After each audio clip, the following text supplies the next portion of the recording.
Hello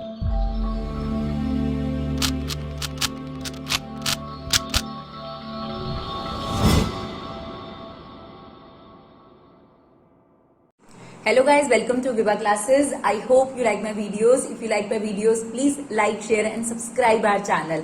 आज हम लोग 10 कदम सीरीज का पार्ट 7 लाए हैं। जैसा कि आप लोग रिक्वेस्ट कर रहे हैं कि हम 2 पार्ट के बाद चैप्टर वाइज भी क्वेश्चंस लेकर आ रहे हैं और मिक्स भी लेकर आ रहे हैं। मिक्स का ये पर्सपेक्टिव है कि जब आप एग्जामिनेशन के पास अपने सभी चैप्टर्स को गो थ्रू करना चाहते हैं, सभी चैप्टर पर नजर मारना चाहते हैं, तो ये सीरीज आपको बहुत हेल्प करेगी। और हाँ, अगर आप किसी चैप्टर में वीक हैं तो उसके लिए भी हम स्पेशल क्वेश्चन ला रहे हैं। 2 चैप्टर ऑलरेडी अपलोड हो चुके हैं, प्रोबेबिलिटी पार्ट 3 के अंदर और पार्ट 5 के अंदर डिफरेंशियल इक्वेशन। और भी हम जो चैप्टर्स आपके पास हैं उनके भी अलग से 10 कदम सीरीज यानी अच्छे 10 क्वेश्चंस आपके पास लेकर आएंगे। अभी फिलहाल इस पार्ट के अंदर मिक्स क्वेश्चंस हैं और आप अगर ध्यान से देखेंगे तो 7 पार्ट इसके अंदर आए हैं और आपके पास हर पार्ट के अंदर हमने इंटीग्रेशन पे बहुत फोकस करा है और 3 डायमेंशनल के 2 क्वेश्चन और इंटीग्रेशन के 4 क्वेश्चन, जो कि सबसे ज्यादा प्रैक्टिस करने वाले चैप्टर्स हैं। तो हमारी पूरी कोशिश है कि इस सीरीज को करने के बाद आपका एग्जाम बहुत ही बढ़िया जाए और हो सकता है कि इनमें से कुछ क्वेश्चंस भी आपको मिले, क्योंकि प्रीवियस ईयर बेस्ड क्वेश्चंस ही हैं ये। प्रीवियस ईयर क्वेश्चन बैंक में से ही लिए जा रहे हैं और जिनमें कुछ अलग है जो आपको थोड़ा सा समझ के जाना जरूरी है, वही क्वेश्चंस हम अपनी तरफ से मेहनत करके आप लोगों के लिए लेकर आ रहे हैं। तो आई होप आपको हमारी वीडियो यूजफुल लगे। अपना वैल्यूएबल कमेंट या फीडबैक हमें जरूर दीजिए। चलिए देखते हैं question number 1, definitely from integration. X square upon में x square minus 1 upon x की पावर 4 प्लस 1। पहली नजर में आप इस क्वेश्चन को देखेंगे तो ये पार्शियल फ्रैक्शन का क्वेश्चन नजर आएगा। गलत भी नहीं है सोचना, लेकिन यहाँ पर पार्शियल फ्रैक्शन अप्लाई नहीं हो पा रहा। रीजन क्या है? अगर यहाँ -1 होता बच्चों तो आपके पास x की पावर 4 -1 में a square minus b square की आइडेंटिटी लगाकर आप इसे ब्रेक कर लेते और ब्रेक करने के बाद ही आपके पास पार्शियल फ्रैक्शन अप्लाई किया जा सकता है, क्योंकि पार्शियल फ्रैक्शन में हाईएस्ट पावर जो आपको सिखाई गई है वो 2 तक सिखाई गई है, पावर 4 के लिए नहीं सिखाया गया। अब यहां पर जो प्रॉब्लम है वो यही है कि यहाँ +1 है और ये ब्रेक नहीं हो पा रहा, ये छोटा फैक्टर नहीं बन पा रहा। तो ऐसे केस में जब आपके पास इस तरीके का क्वेश्चन आता है, आरडी शर्मा भी आपके पास स्पेसिफिक ऐसे क्वेश्चंस हैं, तो इसमें क्या करना है, जब आपके पास ऊपर एक्स स्क्वायर हो और नीचे एक्स की पावर 4 हो, खास तौर पर आपको यही अप्रोच फॉलो करनी है जो अभी हम आपको बताएंगे। क्या करना है आपको? एक्स स्क्वायर से न्यूमरेटर और डिनोमिनेटर को डिवाइड करना है। ऐसा भी कर सकते हैं और एक्स स्क्वायर को कॉमन, एक ही बात है, दोनों चीजें सेम है। तो एक्स स्क्वायर से न्यूमरेटर और डिनोमिनेटर को पहले डिवाइड कर दीजिए। तो हमने यहाँ पर एक्स स्क्वायर कॉमन ले लिया है, ऊपर से भी और नीचे से भी, या आप एक्स स्क्वायर से डिवाइड कर दीजिए, एक ही बात है। तो एक्स स्क्वायर कॉमन लिया तो यहाँ पर क्या रह गया 1 और ये हो गया 1 अपॉन एक्स स्क्वायर, जिसमें नहीं होता उसके अपॉन में आ जाता है। यहाँ से भी आपने एक्स स्क्वायर कॉमन लिया, x square plus 1 upon x square. Now x square से एक्स स्क्वायर कैंसिल आउट हो गया। अब आपके पास काफी अच्छी चीज बन जाती है। अब यहाँ पर कुछ ऐसा बन जाता है जिससे इसका फॉर्मूला डिराइव हो रहा हो। बस इतना ध्यान रखिए कि नीचे फॉर्मूला बन रहा होता है, बस आपको +2 -2 करना है। अब यहाँ +2 पहले करना है या -2 पहले करना है, उसके लिए हम आपको एक चीज बता रहे हैं। अगर ऊपर माइनस है तो नीचे प्लस की आइडेंटिटी बनानी है, और अगर प्लस की आइडेंटिटी बनानी है तो +2 आपको पहले करना पड़ेगा, ठीक है ना। और अगर ऊपर प्लस होता तो नीचे माइनस की आइडेंटिटी बनानी है तो -2 आप पहले करते, +2 बाद में। बस इतना सा ध्यान आपने रखना है। तो अगले स्टेप में हमने यही करा है, +2 और -2। नाउ अब ये वाला जो पोर्शन है ये आपकी आइडेंटिटी बन चुका है। कैसे? देखिए, x square plus 1 upon x square plus 2ab, x x cut जाता है, 2 बचता है ना। तो ये आपके पास आइडेंटिटी बन चुकी है x प्लस 1 अपॉन एक्स के होल स्क्वायर की। तो यही हमने किया, numerator as it is x plus 1 upon x का होल स्क्वायर, और इस 2 को लिख दिया √2 का होल स्क्वायर। अब अगर आप ध्यान से देखेंगे, सब्स्टिट्यूशन मेथड बड़े आराम से लग रहा है। इसे अगर आप टी पुट करेंगे तो ये इसका डेरिवेटिव चल रहा है। तो हमने यही किया, टी को x प्लस 1 अपॉन एक्स ले लिया, x का डेरिवेटिव 1 और 1 अपॉन एक्स का डेरिवेटिव -1 अपॉन एक्स स्क्वायर। अब ये कट जाएगा और 1 अपॉन टी स्क्वायर माइनस √2 का होल स्क्वायर, इसकी आइडेंटिटी अप्लाई हो जाएगी। ये देखिए यहाँ पर ये as it is t square minus √2 का होल स्क्वायर, ये इससे कैंसिल आउट हो गया। अब यहाँ पर 1 अपॉन टी स्क्वायर माइनस √2 का होल स्क्वायर की आइडेंटिटी लगा दीजिए, यानी 1 अपॉन एक्स स्क्वायर माइनस ए स्क्वायर की identity, which is 1 upon 2a log x minus A x plus A. X की जगह यहाँ टी है तो आप टी ले लीजिएगा। लास्ट में टी की वैल्यू रखना मत भूलिएगा, क्योंकि टी आपकी एजम्पशन है, राइट। तो टी हमारा था x प्लस 1 अपॉन एक्स। अब थोड़ा सा सिंप्लीफाई जरूर करिएगा, एलसीएम ले लीजिए। यहाँ पर x आपके पास एलसीएम आ जाएगा, ये हो जाएगा x square plus 1 minus √2x, x square plus 1 √2x। Denominator के जो x थे वो कट गए और आपके पास सिंप्लीफाइड फॉर्म में इसका आंसर ये बच गया, राइट। चलिए देखते हैं फटाफट, आपका टाइम बर्बाद किए बिना क्वेश्चन नंबर 2 देखिए। इस तरीके का क्वेश्चन आपको याद आ रहा होगा, एनसीईआरटी में ऐसा कुछ देखा था आपने, लेकिन ये थोड़ा सा अलग है। उसमें एक तरफ साइन ए होता है और नीचे साइन एक्स प्लस ए होता है, ठीक है। इसमें ऊपर भी साइन एक्स माइनस ए है, नीचे भी साइन एक्स प्लस ए है।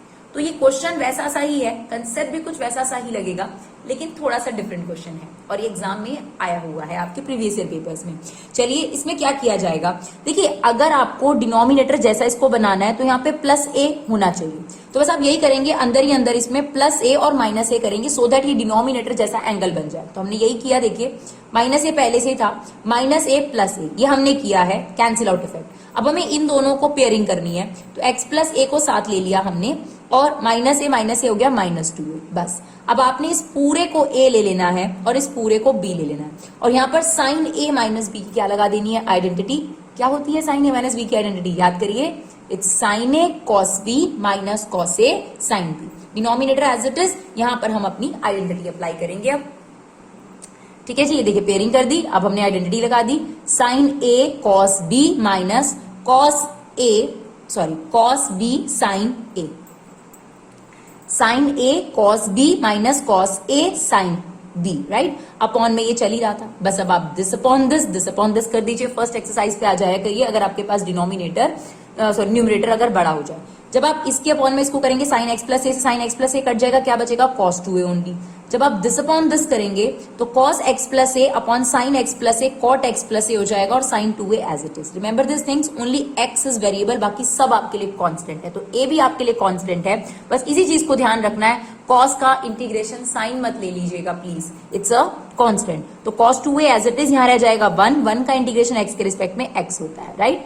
Similarly sine 2a as it is, ये एक्स वाली टर्म है, तो कॉट का इंटीग्रेशन क्या होता है, log sine x plus a या फिर minus log cosecant a, right. तो आपके पास log sine x plus a हमने लिख दिया, एक्स प्लस ए का आप डेरिवेटिव जरूर ले लीजिए विच इज 1। तो ये आपके पास इस क्वेश्चन का इंटीग्रेशन है, राइट। चलिए देखिए क्वेश्चन नंबर 3, शायद क्वेश्चन नंबर 3 देखकर आपको कुछ याद आ रहा हो, यस इट्स एनसीईआरटी क्वेश्चन, और बहुत अच्छा क्वेश्चन है एनसीईआरटी का एग्जामिनेशन पर्सपेक्टिव से। तो हमने ये भी लिया है, एनसीईआरटी के क्वेश्चंस भी जरूरी हैं आप लोगों के लिए रिवाइज करने, तो एक एक बीच बीच में एनसीईआरटी के क्वेश्चंस भी हम लेंगे। अब यहाँ पर क्या करना है आपने, देखिए ट्रिग्नोमेट्री लगानी है, ये तो बहुत क्लियर दिख रहा है कि ट्रिग्नोमेट्री है, by parts, algebra, sorry partial fraction, ये सब चीजें नहीं, ट्रिग्नोमेट्री अप्लाई होगी। अब ट्रिग्नोमेट्री क्या कहती है कि भाई अगर नीचे एंगल हाफ है तो ऊपर भी एंगल हाफ होने चाहिए। अब cos 2 थीटा का हाफ एंगल फॉर्मूला आपके पास क्या क्या होता है, एक होता है cos square theta minus sine square theta, एक होता है आपके पास 2 cos स्क्वायर थीटा माइनस 1, और एक होता है हमारे पास 1 माइनस 2 साइन स्क्वायर थीटा। एक 10 की टर्म्स में भी होता है, लेकिन वो हमको नहीं चाहिए। अब इन तीनों में से कौन सा अप्लाई करना चाहिए वो आपको अपनी समझ से सोचना है। तो देखिए क्योंकि नीचे भी cos में ही टर्म्स है और इनमें हाफ एंगल लगाकर आप कॉस में ही रखेंगे तो बेटर है, तो इसलिए हम कौन सी आइडेंटिटी लगा रहे हैं, ये वाली 2 cos स्क्वायर थीटा माइनस 1। अगर यहाँ 2 थीटा है तो यहाँ हाफ हो गया, राइट। तो cos 2x का क्या हो जाएगा, 2 cos square x minus 1, cos 2 alpha का क्या हो जाएगा, 2 cos स्क्वायर अल्फा माइनस 1। तो यही हमने देखिए अप्लाई किया, 2 cos square x minus 1, 2 cos square alpha minus 1, ठीक है। ब्रैकेट्स खोल दीजिए तो माइनस 1 से प्लस 1 कट जाएगा, ये आपके पास बचेगा। यहाँ से 2 कॉमन ले लेंगे हम लोग, 2 कॉमन लेने के बाद आपके पास क्या बचेगा, cos स्क्वायर, उसको आप लिख दीजिए whole square. Similarly cos alpha को आपने लिख दिया होल स्क्वायर। अब यहाँ पर क्या आइडेंटिटी बन रही है, आप बड़े आराम से आइडेंटिफाई कर सकते हैं, it's a square minus b square. तो a square minus b square की आइडेंटिटी अप्लाई कर देंगे, a minus b a plus b। अब ये पूरा इससे कट गया, आपके पास बचा cos x plus cos alpha. अब डेरिवेटिव इंटीग्रेशन लेते वक्त ध्यान दीजिएगा प्लीज कि x के रिस्पेक्ट में इंटीग्रेशन है, तो जहां x नहीं है वो तो कांस्टेंट है, तो cos x का इंटीग्रेशन sin x हो गया, लेकिन cos alpha as it is, cos alpha समझ लीजिए किसी कांस्टेंट का इंटीग्रेशन क्या होता है उसके साथ x आ जाता है, तो cos alpha as it is 1 रहेगा, 1 का इंटीग्रेशन x। तो ये रहा आपके पास इस क्वेश्चन का आंसर। चलिए एक और बढ़िया क्वेश्चन देखते हैं, क्वेश्चन नंबर 4। ये कंसेप्ट एनसीईआरटी में है लेकिन ये क्वेश्चन एनसीईआरटी में नहीं है, तो देखिए कंसेप्ट आपको आना चाहिए, बाकी तो आपके पास क्वेश्चन बिल्कुल इन कंसेप्ट से हो जाता है। अब अगर आप ध्यान देंगे तो जनरल हमने अपनी वीडियोस में 1-2 क्वेश्चन ऐसे भी कवर करे हैं, ये e की पावर x और ये ट्रिगो नजर आ जाए, तो ये बाय पार्ट्स की एक्सरसाइज का वो वाले फॉर्मूले पर हमारा ध्यान जो है फोकस करती है जिसमें e की पावर x होता है, fx होता है और f डैश x होता है। जनरली आपको कभी भी e की पावर x और कुछ और फंक्शन सा नजर आ जाए ना, अलजेब्रा, ट्रिगो, तो कोशिश करा करो वहीं पर चले जाया करो। अगर बाय पार्ट्स आप डायरेक्ट अप्लाई कर सकते हो तो बहुत ही बढ़िया है, लेकिन बहुत मुश्किल है। देखिए e की पावर x सेकंड होगा और इसका बहुत मुश्किल होगा, यानी यहाँ पर या तो बाय पार्ट्स लगेगा या बाय पार्ट्स से रिलेटेड सेकंड एक्सरसाइज, उसी एक्सरसाइज में सेकंड कंसेप्ट लगेगा। तो फर्स्ट तो बिल्कुल नहीं लग सकता, बाय पार्ट्स डायरेक्ट तो बिल्कुल नहीं लग सकता, बिकॉज ये फर्स्ट हो गया, सेकंड हो गया, इसका डेरिवेटिव, इसका इंटीग्रेशन, इट्स वेरी डिफिकल्ट। तो यहाँ पर आपके पास उसका फॉर्मूला अप्लाई होगा। उसके लिए हमको क्या चाहिए, एक तो सबसे जरूरी चीज यहाँ पर x होना चाहिए, और यहाँ x/2 है, वो भी -x/2। सबसे पहले तो इसको एलिमिनेट करना है, सबसे जरूरी चीज। तो इसको आप t लेट कर लीजिए, क्योंकि यहाँ पर सिंगल वेरिएबल होना चाहिए और उसका कुछ नहीं होना चाहिए, ये आपने हमेशा याद रखना है। तो -x/2 दिख जाए, 2x दिख जाए, या कोई भी और टर्म दिख जाए, उसको फटाफट सबसे पहले t लेट करो। तो यही हमने किया, t लेट कर लिया x -x/2 को। तो dt एज इट इज, ये क्या हो जाएगा, -1/2x। ठीक है, x की वैल्यू भी निकाल लीजिए, कितनी आ जाएगी, -2t। ये भी हमारे काम की रहेगी अभी। ठीक है, ये हमने डेरिवेटिव ले लिया इसका। अब जहां जहां x है वो हट जाएगा, है ना, क्योंकि अब t में चेंज कर चुके हैं। तो यहाँ पर भी आपको x चेंज करने पड़ेंगे, इसीलिए हमने ये निकाला है। x की वैल्यू -2t, यहाँ पर भी x की वैल्यू -2t, और ये हो गया e की पावर t। dx की जगह आ गया उधर चला जाएगा -2dt, that is what dx, right. तो ये dx की हमने वैल्यू डाल दी। तो जो -2 है इसको तो हम बाहर ले लेंगे, कोई दिक्कत नहीं है। साइन माइनस थीटा क्या होता है, माइनस साइन थीटा, यहाँ उसमें से माइनस बाहर आ जाता है, लेकिन कॉस नेगेटिव को खा जाता है, ऐसा हम अपने आप लिए बोलते हैं ताकि हमें समझ आ जाए। सिर्फ कॉस और सीकेंड होता है जो नेगेटिव को खा जाता है, बाकी सब में से नेगेटिव बाहर आ जाता है। तो ये तो खा जाएगा भाई, ये तो cos 2t हो जाएगा, और इसमें से बाहर आ जाएगा, तो माइनस माइनस प्लस हो जाएगा। ये -2 हमने बाहर ले लिया, हो गया 1 + sin 2t, ये हो गया 1 + cos 2t e की पावर t dt। अब देखिए नीचे जो मुझको दिख रहा है ना, ये मेरा गोल्डन फॉर्मूला है, 1 + cos थीटा। तो यहाँ तो मैंने गोल्डन फॉर्मूला लगाना ही लगाना है, और अगर मैं नीचे हाफ एंगल लगाऊंगी तो फिर ऊपर भी हाफ एंगल लगाएंगे। ये हमने अभी क्वेश्चन नंबर 3 में भी समझा कि अगर नीचे x था तो ऊपर भी 2x का हाफ कर दिया गया। तो यहाँ पर भी यही चीज हम लोग करेंगे, नीचे आपके पास गोल्डन फॉर्मूला लगेगा जिससे एंगल हाफ हो जाएगा। तो न्यूमरेटर में भी कुछ ऐसा ही होना चाहिए, राइट। तो अब हमने sin 2t को जब लिखा 2 sin t cos t, 2 sin t cos t, तो ऐसा लग रहा था कि 2ab बन रहा है। तो 2ab बन रहा है तो a² + b² भी बनाया जा सकता है। तो बस वही किया हमने। जब ये आ जाए तो आप इस तरीके का एक्सप्रेशन यूज कर सकते हैं, sin² t + cos² t = 1, और इसको हमने खोल दिया 2 sin t cos t। तो याद रखिएगा, इस चीज को ऐसे भी ओपन अप किया जा सकता है, रूट के अंदर हो तो, या बिना रूट के भी हो। ध्यान रखेंगे इस चीज को। ऐसी चीजों को आप क्या कर सकते हैं, नोट्स में अपने पास रख सकते हैं, इंटीग्रेशन को लेकर खास तौर पर, कि इस तरीके से हम इस चीज को अप्लाई कर सकते हैं। और 1 + cos 2t क्या हो गया, 2 cos², हाफ एंगल हो गया उसका t, राइट। ये वाले 2 से ये वाला 2 क्या हो जाएगा, कट जाएगा। This is a² + b² + 2ab, ये क्या बन जाएगा, a + b का होल स्क्वायर। ठीक है जी, नीचे 2 cos² चल रहा है, ये कट कर दीजिए। अब ये जो रूट है इससे ये बाहर आ जाएगा, ये क्या हो जाएगा, sin t + cos t upon में cos² t, और ये et तो चल ही रहा था। अब दिस अपॉन दिस अलग कर दीजिए। जब आप इसके अपॉन में इसको करेंगे, sin t upon cos t tan t, और 1 upon cos t secant t। cos के अपॉन में cos² करेंगे तो cos से cos कट जाएगा और एक secant t बच जाएगा, और ये क्या है, et। बस अब आप देख सकते हैं secant का डेरिवेटिव ये चल रहा है, राइट। तो फंक्शन को पहले लिख देते हैं हम लोग, ये फंक्शन और ये इसका डेरिवेटिव और ये et। बस ये पूरे तरीके से फॉर्मूले से रिजेंबल कर रहा है। It is fx f' e की पावर x, किसके इक्वल होता है, ex fx। तो यहाँ पर क्या हो जाएगा, et ft, मतलब ये et secant t + c। अब t की वैल्यू रखना मत भूलिएगा, राइट, क्योंकि t हमारी खुद की अजम्पशन होती है। तो यहाँ पर क्या था, -x/2, that is secant -x/2 + c, right. चलिए देखते हैं next question. Question number 5, differential equation. AOI का भी आएगा, गलती से पहले हमने डिफरेंशियल इक्वेशन का ले लिया था, चैप्टर वाइज ही हम लोगों ने लिए हैं। अब देखिए इस क्वेश्चन में, डिफरेंशियल इक्वेशन में आपको 3 चीजें पहचाननी होती है, क्या वहां सेपरेबल लगेगा, या लीनियर लगेगा, या होमोजीनियस लगेगा। इसमें तो आपको दूसरी बात सोचने की जरूरत ही नहीं है, सर पक्का होमोजीनियस लगेगा, क्योंकि cos के अंदर y/x बना हुआ है। y/x फॉर्म और x/y फॉर्म होमोजीनियस होती है। तो इसका मतलब इस पे तो दो राय रखने की जरूरत ही नहीं है, कोई सेपरेबल नहीं, कोई लीनियर नहीं, होमोजीनियस अप्लाई होगी। तो सबसे पहले y/x भी दिख रहा है, तो dy/dx की वैल्यू निकाल लेते हैं। तो हमने dy/dx की वैल्यू निकाली, dy/dx ये जो चीज थी इसके अपॉन में ले गए, राइट। फिर उसके बाद क्या करना होता है, अलग अलग सेपरेट कर दीजिए, दिस अपॉन दिस। जब आप दिस अपॉन दिस करेंगे तो cos y/x से cos y/x कट जाएगा y/x, और जब दिस अपॉन दिस करेंगे तो x कट जाएगा 1 अपॉन cos y/x। एक बार आपके पास y/x फॉर्म बन जाए तो हम v को लेट कर लेते हैं y/x, जो कि यहां मल्टीप्लाई हो जाता है vx = y। फिर हम इसका डेरिवेटिव लेते हैं, v का derivative dv/dx, x as it is, x का derivative 1 v as it is, और y का डेरिवेटिव dy/dx। अब जो dy/dx की ये वैल्यू है, दिस वन, ये हम यहाँ पर रिप्लेस कर देंगे इक्वेशन 1 में, और यहाँ पर y/x की जगह v आ जाएगा। तो ये आ गया आपके पास, इसकी जगह आ गया x dv by d x plus v, ये हो गया v 1/cos v। ये v राइट साइड पे आएगा तो ये कट जाएगा। इसके बिल्कुल बाद ये सेपरेबल फॉर्म बन जाती है होमोजीनियस की, ये ऑप्शन लगाने के बाद। ठीक है, तो अब देखिए dv को यहीं रखेंगे, cos v इधर आ जाएगा और dx आपका राइट साइड पे आ जाएगा। तो x यहां आ गया 1/x dx और cos v वहां रह गया। cos v का integration sin v that is log x plus c, v की ओरिजिनल वैल्यू रख देंगे y बाय x। ठीक है जी, ऐसे क्वेश्चन भी एग्जाम में आते हैं, ऐसा नहीं होता कि डिफिकल्ट ही एग्जाम में आते हैं। ये सब आपके पास जितने भी क्वेश्चन हम 10 कदम सीरीज में लेकर आ रहे हैं सब प्रीवियस ईयर क्वेश्चंस हैं। चलिए क्वेश्चन नंबर 6 देखते हैं, अच्छा क्वेश्चन है काफी। Find the area of region using integration x y, है ना। हमने ज्यादातर क्वेश्चन ये लेस देन मोर देन वाले लिए हैं क्योंकि सीबीएसई सैंपल पेपर में भी इस तरीके का एक क्वेश्चन है और नॉर्मल क्वेश्चन एनसीईआरटी में काफी सारे हैं। इस तरीके के क्वेश्चन कम है और आपको ज्यादा से ज्यादा प्रैक्टिस हो, इसलिए हम इस तरीके के क्वेश्चन ज्यादा लेकर आ रहे हैं आपके पास। X square plus y square less than 2ax, अगर ये लेस देन लिखा हो तो इसका मतलब होता है इंटीरियर लेना है। ये सर्कल है और वो भी स्टैंडर्ड फॉर्म में नहीं है क्योंकि एक्स वाली टर्म एक और आ गई, हमें स्टैंडर्ड फॉर्म में बनाना पड़ेगा। अगर ये पूरा कांस्टेंट होता फिर कोई दिक्कत नहीं थी। Y square greater than ax, अगर ये ग्रेटर देन लिख दे तो इसका मतलब है तो ये पैराबोला, देखिए अगर आप इक्वल टू में कन्वर्ट करेंगे, लेकिन अब पैराबोला का एक्सटीरियर लेना है। इंटीरियर कब होता जब लेस देन होता, जैसे इसमें लेस देन था। ठीक है, तो इस चीज का ध्यान रखिएगा, यानी सर्कल के अंदर लेकिन पैराबोला के बाहर का एरिया, यानी इन दोनों का कॉमन एरिया क्या लेना है, सर्कल के अंदर लेकिन पैराबोला के बाहर।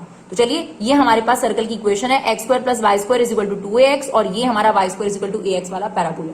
लेकिन ये अपनी स्टैंडर्ड फॉर्म में नहीं है। फर्स्ट ऑफ ऑल इसको स्टैंडर्ड फॉर्म में बनाना है। 2ax को हम इधर लेकर आएंगे, राइट, ये इधर आ गया आपके पास।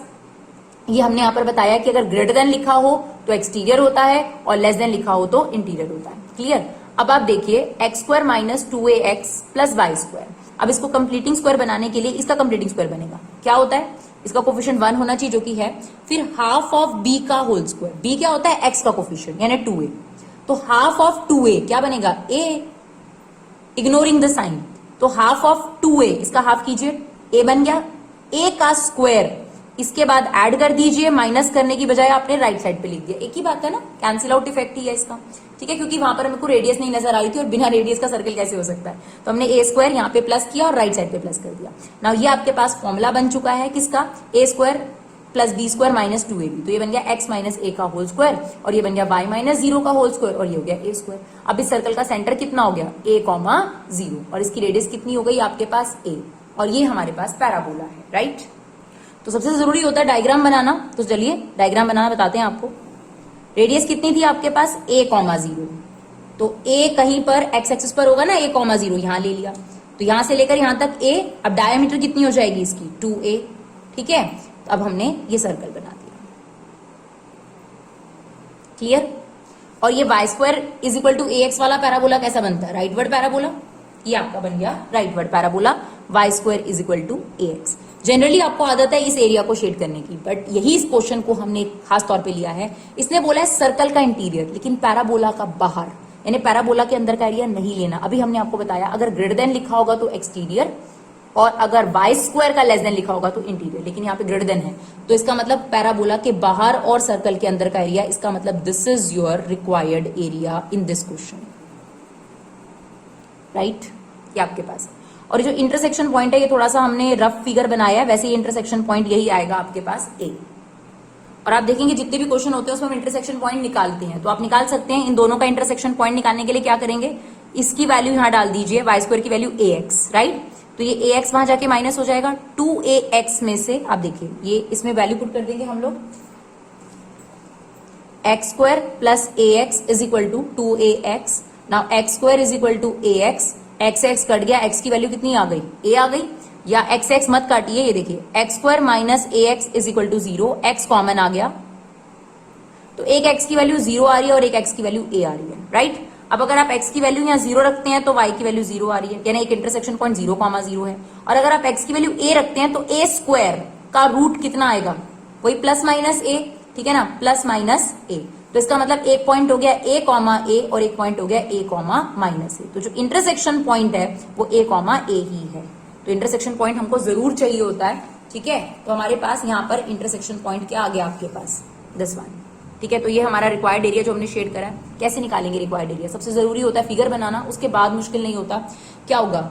0 से लेकर a तक, पैराबोला के नीचे का तो आपको चाहिए ही नहीं, 0 से लेकर a तक सर्कल, ये सारा आ जाएगा, माइनस 0 से लेकर a तक पैराबोला। तो सिंपल सी बात है, 0 से लेकर a सर्कल माइनस पैराबोला, तो यही हमारा रिक्वायर्ड एरिया है। देखिए 0 से लेकर a सर्कल, सर्कल में ये आ जाएगा 0 से लेकर a तक, ये पूरा आ जाएगा। जब हम पैराबोला हटा देंगे तो ये हट जाएगा, ऑटोमेटिकली ये आ जाएगा। तो सर्कल में से y की वैल्यू, ध्यान से देखिए, ये आपके पास सर्कल की इक्वेशन, इसमें से y की वैल्यू क्या है? ये आपके पास x माइनस a का square plus y square is equal to a square. तो y की वैल्यू कितनी आ जाएगी? a square minus x minus a का होल स्क्वायर, और जो ये स्क्वायर था y का, वो इस पर स्क्वायर रूट, आ गई आपके पास वैल्यू। और यहां से देखिए पैराबोला में से y की वैल्यू कितनी आ जाएगी? Root ax। क्लियर? अब हमने यहाँ पर फॉर्मूला लगाना है, ठीक है। एक तो ये नंबर में नहीं है इसलिए भी बच्चे घबरा जाते हैं, बट आप नॉर्मल तरीके से क्वेश्चन को डील करिए। अब यहाँ पर आपके पास a square minus x square की आइडेंटिटी लग जाएगी, which is x minus a root a square minus x square plus a square by 2 sine inverse x by a। यहाँ पर तो रूट a को बाहर ले लीजिएगा, x की पावर हाफ का इंटीग्रेशन क्या होगा? x की power half plus 1 that is 3/2 upon 3/2, और पूरे पर आपकी लिमिट क्या है? a, 0। तो चलिए लिमिट भी हम पुट करके दिखा रहे हैं आप लोगों को। इस पूरे में a, ध्यान से देखिए, a माइनस a 0, ये 0 हो गया है ना। यहाँ पर देखिए a माइनस a 0, साइन 0 कितना होता है? 0, तो ये टर्म भी 0 हो गई। अब यहाँ पर देखिए, यहाँ पर हमने रखा a की पावर ये 3/2, तो इस पूरे में हमने 0 रखा, ये 0 और ये बच गया आपके पास, फिर माइनस, पूरे में लोअर लिमिट 0 पुट करिएगा, ठीक है। अगर आप 0 पुट करेंगे ये तो आ जाएगा माइनस a/2, यहाँ 0 पुट करेंगे तो a square minus a square, ये 0 आ रहा है तो 0 लिख दिया। यहाँ पर क्या हो गया? 0 माइनस, तो minus a upon a, minus 1 आ गया, ये आ गया a square by 2 sine inverse minus 1, यहाँ पे 0 रखेंगे तो 0। क्लियर? तो अब आपके पास सिंप्लीफाई करना है, माइनस 2/3, ये a की पावर हाफ है, ये की पावर 3/2 है, दोनों की पावर प्लस कर दी।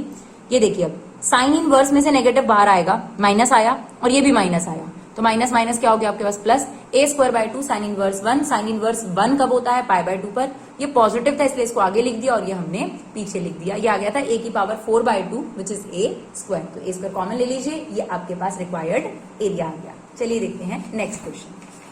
Question number 7 from vector chapter, right the projection of b plus c on a। Projection vector का फॉर्मूला आपको याद करना है। तो देखिए प्रोजेक्शन वेक्टर निकालने के लिए पहले तो हमको b प्लस c निकालना है, बिकॉज इसका प्रोजेक्शन a पे निकालना है।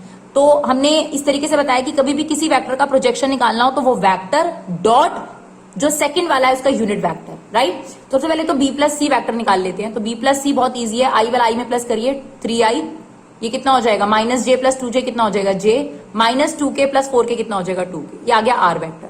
अब आपको r वेक्टर का प्रोजेक्शन बनाना है a पर, तो इसका मतलब ये होता है कि r वेक्टर का डॉट करना है a यूनिट के साथ। हमेशा याद रखो, अगर बोले a का प्रोजेक्शन ऑन b निकालना है तो a वेक्टर डॉट b का यूनिट वेक्टर है ना, तो जिस पे बनाना है उसका यूनिट वेक्टर, तो r वेक्टर डॉट a का यूनिट वेक्टर। तो r vector as it is, unit vector कैसे निकालते हैं? वेक्टर को उसके मैग्नीट्यूड से डिवाइड कर देते हैं। तो यहाँ पर r वेक्टर को a वेक्टर का डॉट कर दो, ये देखिए r वेक्टर है ये आपके पास, ये वाला, और ये रहा a वेक्टर, इनका डॉट, तो i 1 हो जाता है, ये हो जाएगा 3 2 6 माइनस 2 और प्लस 2 है ना, डॉट, इन दोनों का डॉट करना है। और नीचे हमें a वेक्टर का क्या लेना है? मैग्नीट्यूड। तो इसका मैग्नीट्यूड कितना हो जाएगा? a square plus b square plus 1 square, ये हो गया 3 2 6, ये हो गया माइनस 2 और ये प्लस 2, 3 2 6 माइनस 2 और ये 2, नीचे आ गया √9, ये आ गया 6/3 that means 2।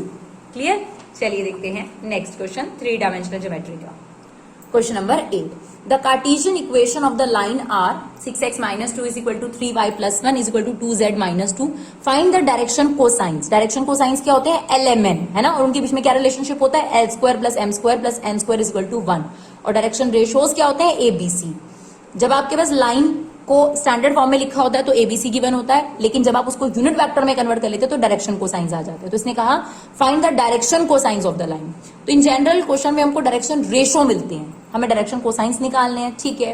Right down the Cartesian and vector equation of line passing through this and parallel to the given line. मतलब आपको क्या करना है, ये जो लाइन है, पहली बात तो ये स्टैंडर्ड फॉर्म में नहीं है, इसको स्टैंडर्ड फॉर्म में बदलकर डायरेक्शन रेशो निकालना है, उस डायरेक्शन रेशो की मदद से डायरेक्शन कोसाइंस निकालने हैं, ठीक है। फिर एक लाइन है जिसका पासिंग थ्रू पॉइंट ये है, और वो जो लाइन है वो इस लाइन के पैरेलल है, उसकी इक्वेशन बनानी है। तो अगर कोई भी लाइन दूसरी लाइन के पैरेलल हो तो बहुत सिंपल सा फिनोमेना याद रखा करो कि उसके डायरेक्शन रेशो और इसके डायरेक्शन रेशो सेम होंगे।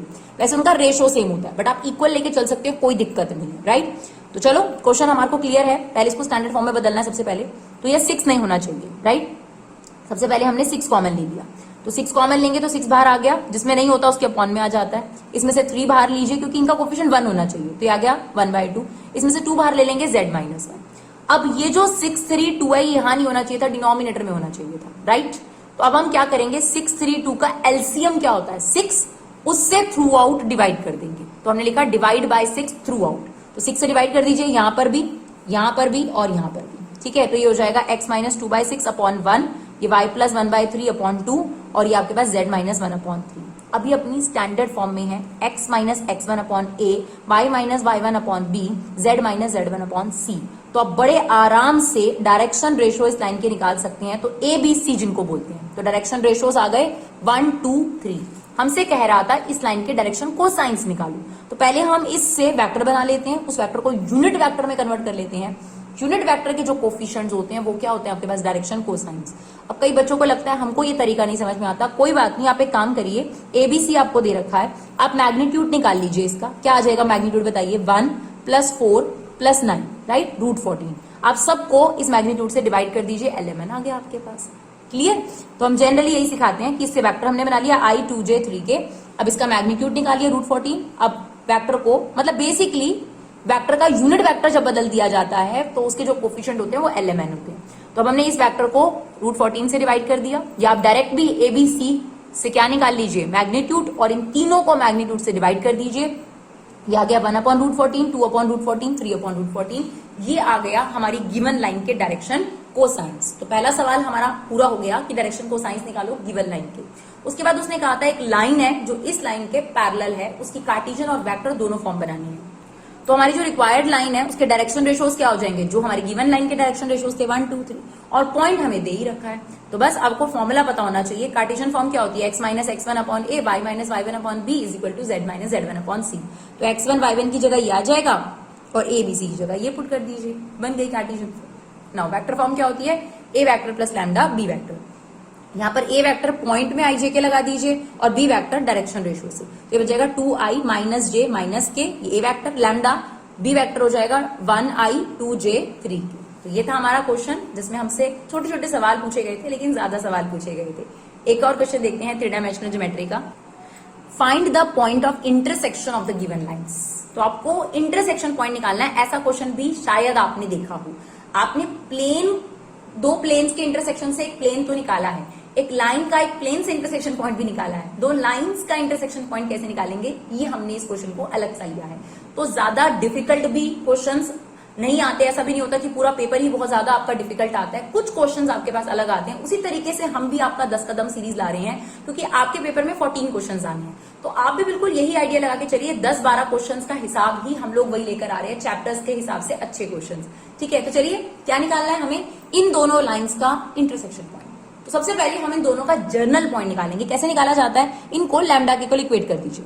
तो इस पॉइंट को हमने लैम्डा के इक्वल इक्वेट करा, ये भी लैम्डा के इक्वल इक्वेट, ये भी और ये भी। तो देखिए क्या हो जाएगा, 3 लैम्डा माइनस 1 x की वैल्यू आ गई, 5 लैम्डा माइनस 3 y की वैल्यू आ गई, 7 लैम्डा माइनस 5 z की वैल्यू आ गई। ये तो आ गई फर्स्ट इक्वेशन से उसका पॉइंट, यानी फर्स्ट इक्वेशन का जर्नल पॉइंट है। लैम्डा रखते जाओगे आपको फर्स्ट इक्वेशन के बहुत सारे पॉइंट्स मिलते जाएंगे, फर्स्ट लाइन के, सॉरी। सिमिलरली सेकेंड लाइन को म्यू के इक्वल रख दिया हमने, आप एम के इक्वल रख दो अगर आपको म्यू अच्छा नहीं लग रहा तो, जिसके भी अच्छा इक्वल लगे वो रख दीजिए। अब इसको म्यू के इक्वल, इसको म्यू के इक्वल, इसको म्यू के इक्वल, राइट। तो ये आ जाएगा आपके पास mu plus 2, 3 mu plus 4, cross multiply कर लीजिए, उसी से z की वैल्यू निकलेगी 5 म्यू प्लस 6। अब ये जो पॉइंट है ये सेकेंड लाइन का है जनरल पॉइंट, और ये जो है ये फर्स्ट पॉइंट का है। अगर आपको कॉमन पॉइंट निकालना है तो कॉमन पॉइंट निकालने के लिए आपने 10th क्लास में सीखा है सब्स्टिट्यूशन मेथड या एलिमिनेशन मेथड का इस्तेमाल करा जाता है। तो बहुत नॉर्मल सी बात है कि x की ये वैल्यू है, इसमें x की ये वैल्यू है, दोनों को क्या कर दिया हमने, इक्वेट कर दिया। देखिए इक्वेशन 1, तो x की 3 लैम्डा माइनस 1 को म्यू प्लस 2 से कंपेयर करके एक इक्वेशन बन गई आपकी म्यू और लैम्डा में, 3 lambda minus mu is equal to 3। Similarly y की वैल्यू ये है, y की वैल्यू ये है, इन दोनों को हमने इक्वेट कर दिया, इससे हमें लैम्डा और म्यू में एक और वैल्यू मिल गई। दैट इज इनफ, अगर आप चाहो तो ये भी ले सकते हो बट इसकी जरूरत नहीं है। तो लैम्डा म्यू में एक इक्वेशन ये बन गई, लैम्डा म्यू में एक इक्वेशन ये बन गई। आप इसमें एलिमिनेशन या सब्स्टिट्यूशन लगाकर लैम्डा और म्यू की वैल्यू निकाल लेंगे। किसी भी एक की आ जाए, लैम्डा की आ जाए तो भी चलेगा, म्यू की आ जाए तो भी चलेगा। अगर लैम्डा की आ जाए तो इसमें पुट कर दीजिएगा, तो एक्स वाई जेड जो आएंगे वो कॉमन पॉइंट ही आएगा, यानी इंटरसेक्शन पॉइंट आएगा। और अगर म्यू आ जाए तो यहां रख दीजिएगा। क्लियर? हमने सबसे पहले क्या करा, इक्वेशन को लैम्डा के इक्वल इक्वेट कर एक्स वाई जेड की वैल्यू निकाली। इसमें हमने म्यू के इक्वल इक्वेट करके एक्स वाई जेड की वैल्यू निकाली। इन दोनों एक्स को और इन दोनों वाई को इक्वेट करके लैम्डा और म्यू में दो इक्वेशंस निकाली। इन दोनों को अब हम सॉल्व कर देंगे लैम्डा म्यू के लिए। तो देखिए हमने यहां पर एलिमिनेशन मेथड लगाया है, 5 ऊपर वाली इक्वेशन और 3 नीचे वाली इक्वेशन। तो यहां पर आपके पास लैम्डा कट गया, 4 म्यू इज इक्वल टू -6, यानी म्यू की वैल्यू आ गई -3/2। बस अब आपने क्या करना है, जो सेकंड लाइन थी म्यू वाली, उसमें आपने एक्स वाई जेड की जगह जो म्यू था उसकी वैल्यू पुट कर दीजिए। एक्स वाई जेड था, म्यू की वैल्यू सब्स्टिट्यूट कर दीजिए, आपके पास एक्स वाई जेड निकल कर आ जाएगा। ये जो एक्स वाई जेड है ये इंटरसेक्शन पॉइंट ही है। आप कहेंगे लैम्डा से अलग आएगा, बिल्कुल नहीं, आप म्यू से फिर लैम्डा निकाल लीजिए और लैम्डा को फर्स्ट लाइन में रख दीजिए, सेम पॉइंट आएगा। तो यहां पर इन दोनों लाइन का आपने क्या निकालना सीखा, इंटरसेक्शन पॉइंट, है ना अलग क्वेश्चन। चलिए देखते हैं प्रोबेबिलिटी का last question. Question number 10, 2 cards are drawn without replacement. इसमें आप कॉम्बिनेशन का इस्तेमाल कर सकते हैं। From a well shuffled pack of 52 card find the probability distribution of number of aces. तो सक्सेस हमें यहां दिख गई और हमें प्रोबेबिलिटी डिस्ट्रीब्यूशन का मतलब होता है सारे चांसेस बताओ सक्सेस की। आपने कार्ड्स कितने निकाले हैं, 2 कार्ड, और आपसे पूछ रहा है एस की सक्सेस बताओ। तो 2 कार्ड्स निकाले हैं, यानी एन नंबर ऑफ एसेस कितने होते हैं वैसे आपको पता है। अगर हम आउट ऑफ 52 कार्ड्स की बात करें तो आपके पास 4 आपके पास एसेस होते हैं, बाकी नॉन एस हो गए, राइट। अब उसने कहा कि आपने 2 कार्ड्स निकालने हैं, तो एक्स की वैल्यू क्या हो सकती है, एक भी एस नहीं निकला 0 सक्सेस, एक एस निकला 1 सक्सेस, दोनों एस निकल गए 2 सक्सेस। यही हो सकता है ना, या तो एक बार भी सक्सेस नहीं मिली, या एक बार सक्सेस मिली, या 2 बार सक्सेस मिली। बस अब इनकी प्रोबेबिलिटीज निकाल लेते हैं हम। एक बार भी सक्सेस नहीं मिली, इसका मतलब क्या हुआ कि आपके पास 4 में से एक भी कार्ड नहीं आया, 48 में से आपके पास 2 कार्ड आए, अपॉन 52 में से आपके पास 2 कार्ड आए, सिंपल। एक सक्सेस मिली, यानी 4 में से एक कार्ड मिला, यानी एस में से 1 मिला, और नॉन एस में से 1 आ गया, और बाकी 52 में से 2 आ गया। ठीक है, आप ऑलरेडी जब कॉम्बिनेशन लगाते हैं तो कोफिशिएंट कॉम्बिनेशन लगाने की जरूरत नहीं पड़ती, राइट। चलिए, उसके बाद 2 सक्सेस मिल गई, यानी दोनों कार्ड इसी में से आ गए, और 48 में से एक भी नहीं आया, 52C2, राइट। अब देखिए कैसे सॉल्व करेंगे। 4C0 कितना होता है आपके पास 1, 48C2 कैसे सिखाया था, 48 को 2 बार ओपन करो, 48 और 47 सेम, 2 into 1। यहां पर भी 52 into 51, 2 into 1। आप चाहें तो इसको कट कर सकते हैं। अब इसको सिंप्लीफाई कर लीजिए, आपके पास इसका आंसर आ जाएगा, राइट। बेन आपको कॉम्बिनेशन खोलना हम बता रहे हैं। 4C1 कितना होगा बच्चों 4, और 48C1 कितना होता है 48। इसका तो सेम 52 into 51 अपॉन 2 into 1। अब ये 2 से इसको कट सकते हैं, राइट। अब इसको और सिंप्लीफाई कर लीजिए, आपके पास इसका आंसर आ जाएगा। 4C2 की वैल्यू कितनी होगी, 4 को 2 प्लेस, 4 3 एंड देन अपॉन में 2 into 1। सेम 52C2 को क्या करेंगे, 52 into 51, 2 into 1। ये इससे कट गया। अब इसे सिंप्लीफाई कर लीजिए, आपके पास इसका आंसर आ जाएगा। तीनों के जो आंसर्स हैं वो इस तरीके से टेबल में आपने समराइज करने हैं। That is what probability distribution table. Thank you so much guys for love and support. Keep supporting Vibha classes.